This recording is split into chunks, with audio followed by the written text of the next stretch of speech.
Hi everyone, I'm Tanaz from foreverconscious.com and this is your weekly energy forecast for the week of September 27th. We have a lot of energy stirring in the cosmos this week. I'll start at the beginning. On the 28th, we have Saturn turning direct. So Saturn has been retrograde since May and now it is going to station direct and begin moving forward. So this is good energy when Saturn moves out of retrograde and begins moving forward. I like that. I think it's a good sign in our lives too, that things are going to start slowly moving forward. The thing with Saturn, and this is something that I've just kind of noticed tracking Saturn throughout the year, is that whenever it's made a big shift, it tends to bring news about lockdowns. And actually we've kind of already seen that, but we may continue to see that this week or around the 28th. We may get news about lockdowns relaxing, maybe being imposed again, but Saturn just seems to be connected to the lockdowns that we're experiencing. So something to look out for, or see if you can find that correlation with wherever you live.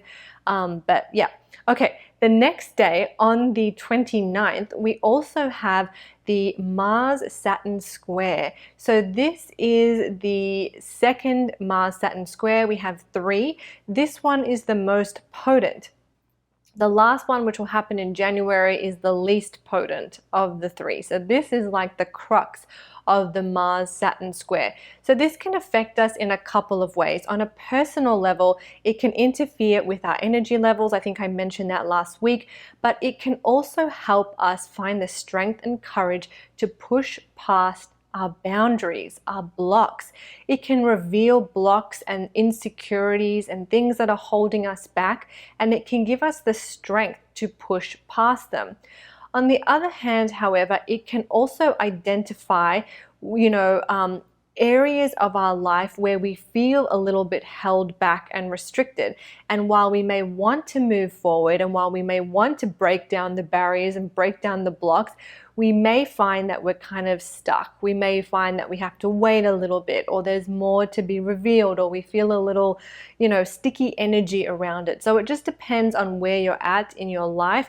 But Mars-Saturn square energy on a personal level can help us to break down barriers and blocks, and it can also help us to build boundaries if they're needed. So just depends on what's happening in your life there.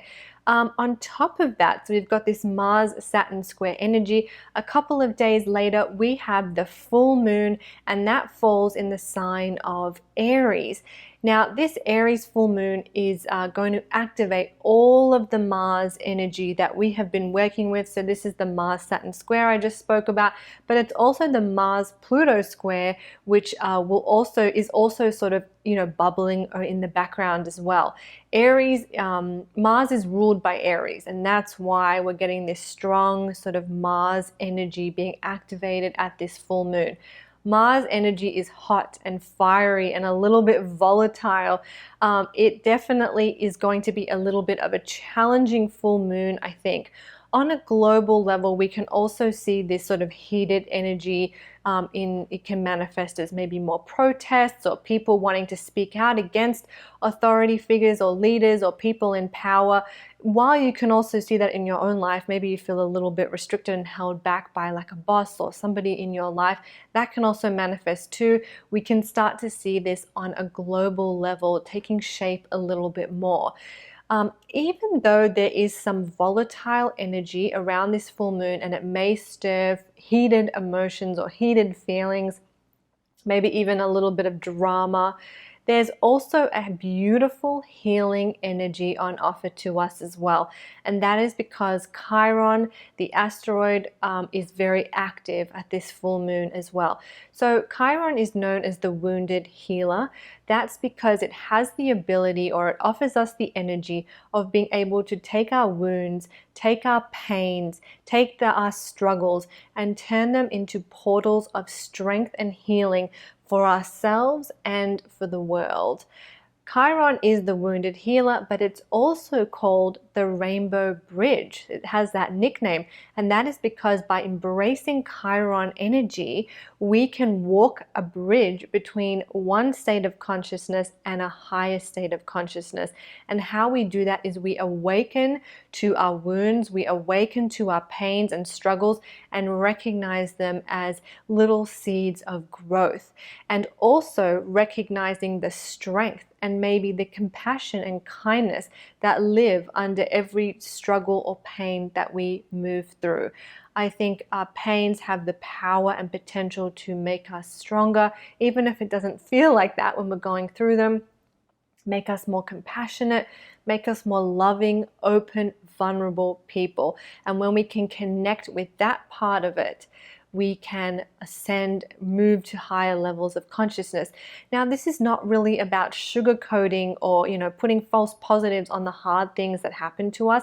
It's more about just embracing them as part of our human journey, as part of our, as a very tiny little fraction of this big picture journey that our soul is walking, not just in this lifetime, but in multiple lifetimes. This life in itself is a tiny dot on the timeline of our soul. So it's sort of looking at it from that wider lens. And so if you want to invite that energy into your life, if you feel like you could use some of that, this full moon will be a guide for you. So connect, tune in with that. Ask yourself, how can I turn my wounds into powerful portals of healing and strength and compassion and love? So a little bit of work there if you like on that full moon. As always, I have a full moon ritual for you. I'll put a link below. I also have a monthly forecast which I write, and I just kind of outlay all the different things that are happening throughout the month. I'll put a link to that below as well. October is definitely a more what's the word I want to look for? Potent month. I really feel, and what I've sort of been receiving from cosmic downloads, that we are ending a karmic cycle on a collective level. Earth is going through the end of a huge karmic cycle. And usually, and this is true in our own lives as well, as we get to the end of breaking a karmic cycle, we tend to, that's when it gets the most stormy. So I sort of feel like October holds a little bit of that energy. We're ending a huge karmic cycle on a collective level, and things are about to get a little bit heated, but we are going to now enter into a new phase, and we will see that. We just have to make sure we're riding out and closing this chapter once and for all. So October definitely carries a little bit of that. Then we get into November and we have eclipses, which can always be a heightened sort of energy to work with. And then come December, we have some fresh, beautiful new energies floating through. So October is a big month. Look after yourselves.